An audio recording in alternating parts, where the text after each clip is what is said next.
दोस्तों 5 अगस्त को चीजें इतनी तेजी से बदली कि सबसे लंबे समय तक रहने वाली बांग्लादेश की प्रधानमंत्री शेख हसीना को पद से इस्तीफा देना पड़ा। उसके बाद उनको देश भी छोड़ना पड़ा। आखिर क्यों? आरक्षण। बांग्लादेश में छात्रों का आंदोलन कई हफ्तों से चल रहा था, लेकिन सोमवार ये इस कदर बेकाबू हुआ कि सत्ता ही बदल गई। शेख हसीना बांग्लादेश से सीधे भारत पहुंची, लेकिन क्या आप जानते हैं कि शेख हसीना कितने आनंद फानन से देश छोड़कर निकली?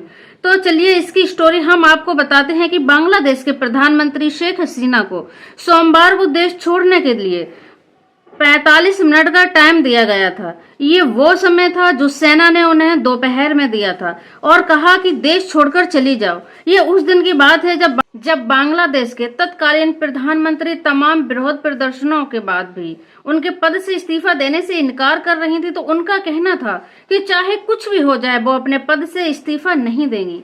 लेकिन 45 मिनट में कुछ ऐसा हुआ कि शेख हसीना अपने पद से इस्तीफा देने के साथ साथ देश छोड़ने को भी तैयार हो गई।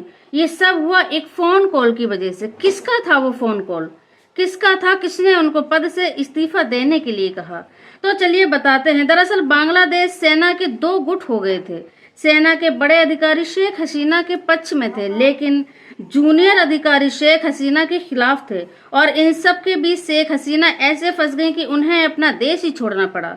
खास बात तो यह है कि जो शेख हसीना अपने पद से इस्तीफा तक देने के लिए तैयार नहीं थी, वो आखिर मानी कैसे? तो बांग्लादेश की मीडिया रिपोर्ट के अनुसार जब शेख हसीना ने अपने पद से इस्तीफा देने से इनकार कर दिया, तब उनके सुरक्षा कर्मियों ने, जिम्मेदारी उठाने वाले अधिकारियों ने उनकी बहन शेख रिहाना से बात की। बताया जा रहा है कि शेख हसीना ने अपनी बहन शेख रिहाना की भी बात मानने से इनकार कर दिया। और बताया जा रहा है कि जब शेख हसीना ने अपनी बहन की बात नहीं मानी तो वहां के अधिकारियों ने उनके बेटे जोई से बातचीत की। वहां के बिगड़ते हालात और शेख हसीना की सुरक्षा के लिए बताया गया। उसके बाद उनके बेटे ने अपनी मां से बातचीत की और वहां से पद छोड़ने के लिए कहा।